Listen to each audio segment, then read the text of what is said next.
جو حدیث شریف میں ہے کہ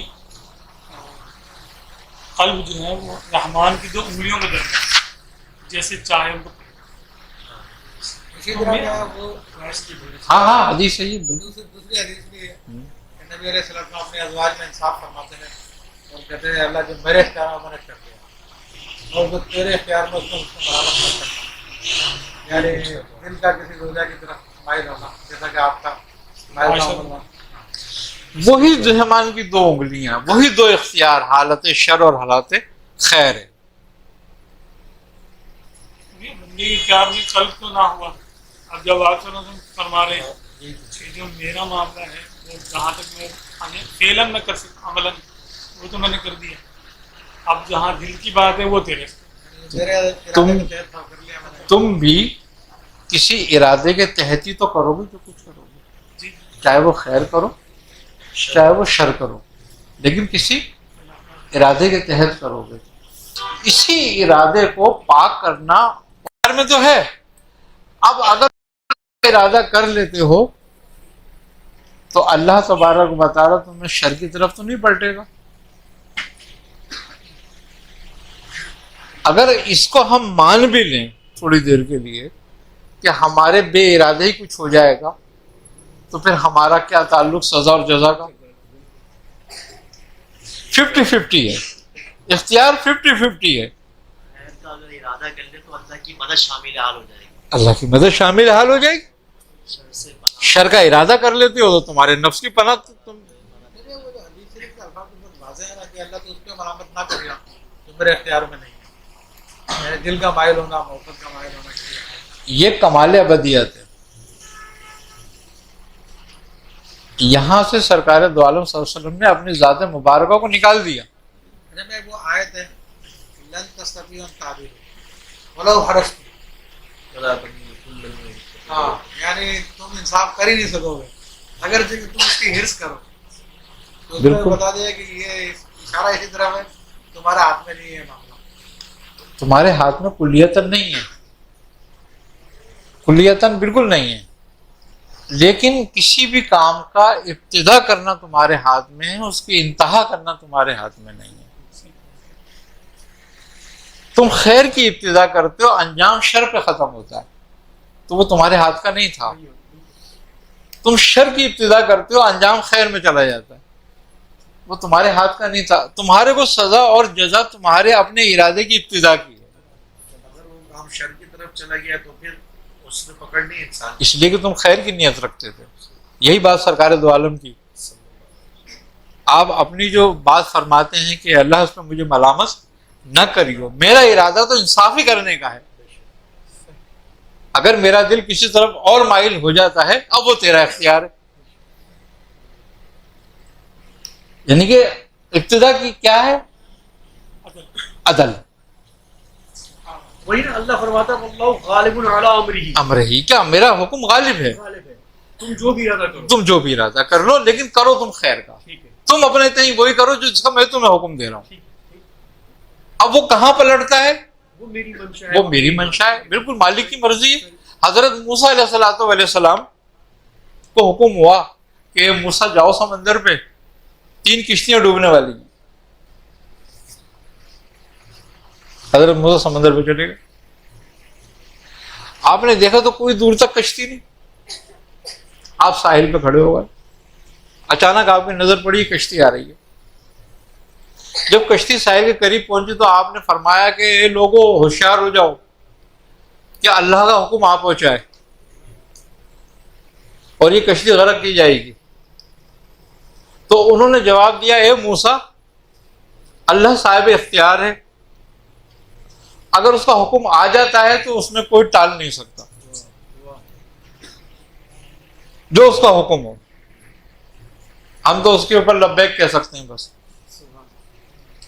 ایک دم ایک چھال ہوئی، ایک لہر آئی اور اس کشتی کو الٹ دیا اور وہ غرق ہو گئی. اب دوسری آئی، یہی آپ نے پھر ان کو پیغام سنایا، انہوں نے بھی یہی جواب دیا اور ایک لہر اٹھی اور اس نے اس کشتی کو وغیرہ کر دیا. اب تیسری کشتی آئی تو آپ نے وہی ان سے الفاظ دہرائے تو انہوں نے جواب دیا کہ اے موسیٰ، اللہ کا حکم آ چکا تو ہم تو اس میں کچھ کر نہیں سکتے، اس کا حکم تو ہو کر ہی رہے گا، اس کا حکم کون ٹالے گا؟ مگر ہم اس کی رحمت سے مایوس نہیں ہیں، ہم چاہتے ہیں کہ ہم پہ رحمت فرمائے، اور ہم اس سے اس کی رحمت کے طلبگار ہیں، باقی اس کی مرضی ہے، جو چاہے کرے وہ کشتی کنارے لگ گئی۔ جب وہ کشتی کنارے لگ گئی تو حضرت موسیٰ نے کہا کہ لے، مجھے تو 3 کشتیوں کا کہا تھا اور 2 ڈبوئی اور 1 چھوڑ دی۔ تو حکم آیا کہ اے موسیٰ، 3 نے ہمارے اختیار کو تسلیم کر لیا تھا، 2 نے، اور انہوں نے ہم سے خیر نہیں مانگی اس پر، تیسرے نے ہمارے اختیار کو تسلیم کر کے ہماری رحمت مانگی، فضل مانگا، ہم نے اس کو مایوس نہیں کرا، کیونکہ اپنا حکم وہی آپ پلٹا سکتا ہے۔ یہی بات ہے، بالکل ایسے ہی اس لیے فضل کا سوال کیا گیا، اور اس جو دعا سرکار نے فرمائی اس کے پیچھے یہی راز یہی راز ہے۔ آئی نا سمجھ بات؟ تو ارادہ جو ہے وہ تمہارے نفس اور تمہارے روح کے درمیان کو پاک اور صاف اور مقت کرنے والا ہے۔ اب اسی لیے جب سالک کو لگایا جاتا ہے تو اس کو ہر وقت ذکر میں لگایا جاتا ہے کہ بھئی چلتے پھرتے اٹھتے بیٹھتے تو ذکر کر۔ ذکر سے مرادی یہ ہوتی ہے کہ اس کا ارادہ پاک ہو جائے، اس کی سوچ پاک ہو جائے، اور اس کا ارادہ اور اس کی سوچ اس کے رب کی طرف مائل ہو۔ تو جب یہ اس کی طرف مائل ہوگا تو اس کا قلب روح کی طرف مائل ہوگا، امر کی طرف مائل ہوگا، اور اس کے نزدیک ہوتا جائے گا، اور پھر افعالی طور پر اس کو برے کاموں سے روکا جاتا ہے کہ یہ گناہ نہیں کرنا، یہ گناہ نہیں کرنا، یہ کام مت کرنا، وہ کام مت کرنا، اپنے آپ کو شریعت کے تابع کرنا، ظاہراً اپنے افعال کو شریعت کے تابع کر دینا، اور باطناً اپنے ارادے کو رب کے ذکر میں لگا دینا۔ تو دونوں طرف سے وہ صاف ہو رہا ہے، برتن باہر سے بھی اور اندر سے بھی۔ اور جب یہ اپنے معراج کو پہنچتا ہے تو نفس اس کا کمزور ہو چکا ہوتا ہے، اور اتنا کمزور ہو چکا ہوتا ہے، ختم نہیں ہوتا کبھی بھی یہ، لیکن اتنا کمزور ہو چکا ہوتا ہے کہ اس کے قلب اور اس کی روح کے درمیان حائل ہونا بند کر دیتا ہے، مداخلت ختم کر دیتا ہے۔ لیکن یہ وہ سانپ ہے جو کبھی بھی پھن اٹھا کے ڈنک مار سکتا ہے، اس سے غافل نہیں رہنا، اس سے غافل نہیں رہنا، اور اسی سے لڑنے کا نام جہاد اکبر ہے۔ یہ جو کشتیوں والی مثال ہے، جیسے آپ نے نشان فرمایا کہ ایک وقت میں آتا ہے کہ صالح کو دعا کرنے کا منع کیا، تو ان تینوں میں سے محمود یعنی اچھا طریقہ کس کا؟ بچنے والوں کا، انہوں نے دعا کی، اللہ کی رحمت کو یاد کیا، کچھ نے سپورٹ کر دیا، اور 2 معاملہ سامنے۔ تو ان میں سے اچھا طریقہ کون سا؟ دیکھو، دونوں اپنی اپنی جگہ درست ہے۔ اس کی وجہ یہ کہ جب اس نے خلق کو پیدا کیا تو خلق کو پیدا کرنے سے پہلے اس نے لکھ دیا کہ میری، ٹھیک ہے نہیں؟ اب بات یہ ہے کہ جب خلق کو پیدا کیا تو خلق کا تمام معاملات عدل پہ رکھ دیے، اور عدل کے پیچھے فضل کو پوشیدہ کر دیا۔ جو عدل پہ رہا اس کا انصاف عدل کے ساتھ ہی فیصلہ ہوگا، اور جس نے عدل کو دیکھتے ہوئے فضل مانگ لیا تو اس نے اس کی پوشیدہ حکمت چاہیے۔ ایک بات ذہن میں آتی ہے، جیسے کہ اللہ نے فرما دیا موسیٰ علیہ السلام سے کہ تینوں کشتیاں ڈوب جائیں گے، وہ فرما چکا، اور لا تبدیل علی کلمات اللہ، اللہ کے کلمات میں تبدیل نہیں ہوتا ہے، پھر اس کا بچ جانا۔ جیسے اللہ تبارک و تعالیٰ نے حضرت موسیٰ کو اپنی قدرت اور اپنی رحمت دکھانی تھی، لا تبدیل للکلمات اللہ سے مراد یہ نہیں کہ اللہ کا فیصلہ تبدیل نہیں ہوتا. اللہ کا فیصلہ حضرت ابراہیم کے لیے تھا کہ آگ میں پھینک دو، پھینکوا دیا جائے، اور وہ فیصلہ آخری وقت تک کوئی تبدیلی نہیں آئی، یہاں تک منجیک پہ رکھ دیا گیا اور منجیک سے پھینک دیا گیا. اور آپ راستے میں تھے تو جبرائیل آئے. حضرت جبرائیل نے پوچھا کہ اے ابراہیم میری کوئی مدد درکار ہے؟ تو آپ نے کیا فرمایا؟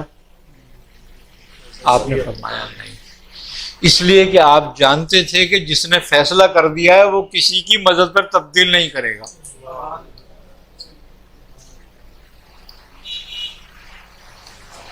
اب جب آپ آگ کے نزدیک پہنچ گئے اور آگ میں پہنچنے ہی والے تھے تو اللہ تبارک و تعالی نے کیا فرمایا؟ اے آگ ٹھنڈی ہو جائے اور سلامتی ہو جائے ابراہیم کے لیے. تو یہ کیوں تھا؟ جبکہ تبدیل تو نہیں ہونا چاہیے تھا، فیصلہ تو پھٹوانے کا گئے. لیکن آگ کا اصل کام کیا تھا؟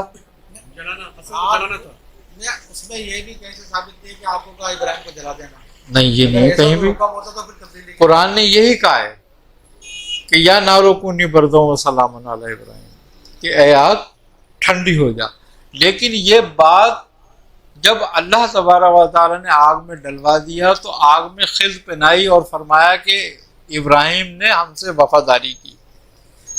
تو یہ جو آگ کا ٹھنڈا ہونا تھا وہ ابراہیم کی وفاداری کے تحت تھا کہ ابراہیم نے اپنے رب پر ہی بھروسہ کیا، غیر سے مدد نہیں چاہیے، اور جو رب پہ بھروسہ کرتا ہے رب اس پہ رحمت کرتا ہے. ابراہیم کو نہیں معلوم تھا،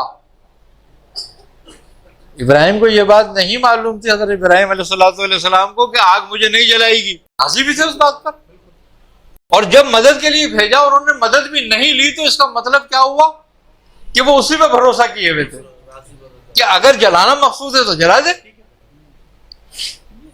سوال بھی یہ تھا یہ کہ ظاہراً تو عمل ہو گیا، جو اللہ کا حکم تھا وہ ہو گیا. یہاں ظاہراً عمل پورا نہیں ہوتا، جیسے 2 میں سے 3 میں سے 2 ڈوبے، 1 نہیں ڈوبی، تیسری بھی ڈوبنے پہ آ گئی. مقصد یہ ہے کہ تیسری بھی ڈوبنے پہ آ گئی، لیکن جب انہوں نے کہا کہ ہم اس کی رحمت سے مایوس نہیں ہیں، وہ ہم پہ رحمت کرے گا، تو وہ بچ گئی. بات تو تینوں سمندر میں تھی. اس کو یوں بھی سمجھا جا سکتا ہے کہ جیسے حضرت یونس علیہ السلام کی قوم پر عذاب کے آثار آ گئے اور انہوں نے جب توبہ طائب کی تو اللہ تعالیٰ نے معاف فرما دیا.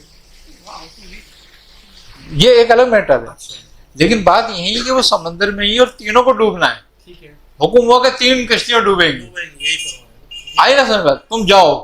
تم موسیٰ کو بھیجنے کی کیا ضرورت تھی وہاں پر جب تینوں کو ڈبو دینا تھا؟ تو یہی سمجھنا کہ لا تبدیل لکلمات اللہ کا مطلب کیا ہے؟ لا تبدیل لکلمات اللہ کا مطلب یہ نہیں ہے کہ اس کے فیصلے تبدیل نہیں ہوتے. یعنی خود چاہے کر سکتا ہے، وہ خود چاہے تو کر سکتا ہے، کوئی اور نہیں کر سکتا. اس میں ایک اعتراض آتا ہے کہ فیصلے کی تبدیلی کی ضرورت اس کو پیش آتی ہے جس کا علم کم ہو، پھر وہ حالات کے اعتبار سے دیکھتا ہے صورتحال یہ ہو گئی ہے، یہ کر لینا چاہیے، یہ ہو گئی، وہ تو ازلی علم ہے اس کا.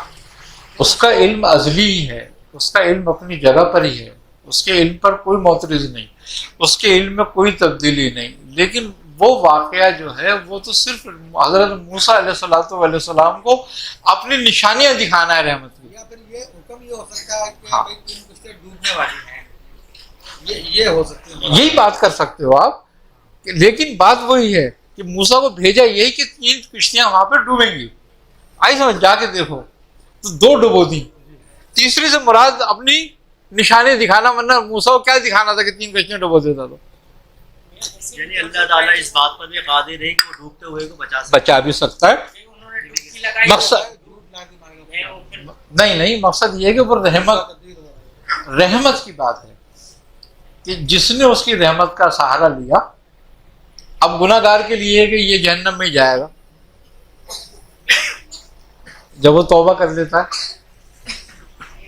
آخری وقت میں بھی تو سارے گناہ ختم کر دیے جاتے ہیں. اس کے لیے تو اس نے رکھا ہوا نا، یہ ہاں، میں یہی بات کہ میری رحمت سے مایوس نہ ہو، لا تقنطوا من رحمت اللہ. نے یہ لازم نہیں کیا کیونکہ ہمارا اہل سنت کا عقیدہ یہ ہے کہ وہ گناہگار کو چاہے جنت میں داخل کر دیں اور نیکوکاروں کو چاہے جہنم میں داخل کر دیں، کیونکہ حتم ہی کسی کا نہیں، بالکل.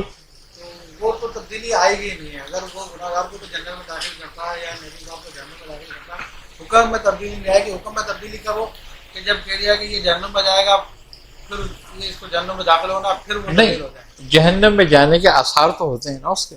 ٹھیک ہے، آثار ہوتا ہے. جو وہ کام کر رہا ہے اس کے بعد کر رہا ہے عدل کے مطابق تو وہ جہنم میں جانا ہے، لیکن فضل کے مطابق فیصلہ تبدیل ہو گیا اس کے لیے. اب یہ فیصلہ اسی وقت تبدیل نہیں ہوا، اس کا فیصلہ تبدیل ہوا تھا، اس کے لیے یہی تھا، لیکن لوگوں میں نشانیاں تھیں وہ. اور یہی حضرت موسیٰ علیہ السلام والا واقعہ جو ہے کہ 3 کشتیاں ڈوبنے والی ہیں، جا کے دیکھ لو، تو وہاں پر اپنی نشانی دکھائی.